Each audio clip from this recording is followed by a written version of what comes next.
大家好，我这边是恰晶晶钢琴。那我们今天接到一个 case， 要维修的钢琴零件。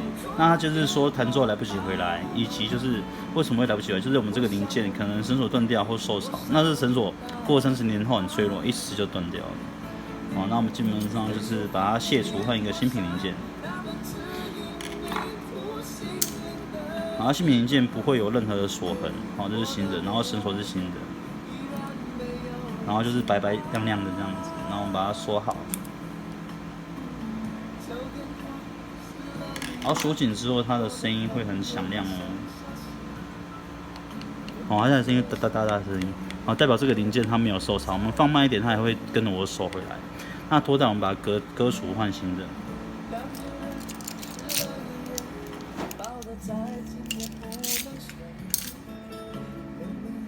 然后上点白胶。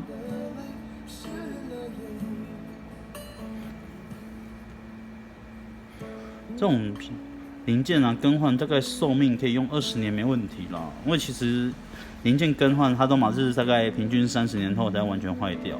好，我们就粘好一个新品。好，那我们做第二支。好，第二支你看这个好像看起来没有断是好的，对不对？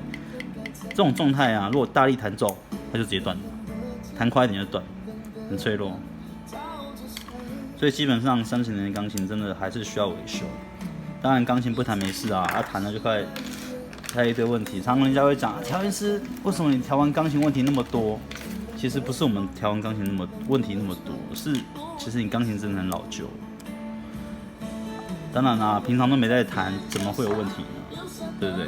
所以我们一保养完，其实调音师维修调音费1300，真的只有办法帮你做调音跟做一些小整条，让你的钢琴的音色变好而已。但是你的零件故障，真的还是要靠更换。哦，你看这个拖带那么久了，那么久的拖带，它大概一撕就裂掉，一撕就裂掉。那我们换新品就比较耐。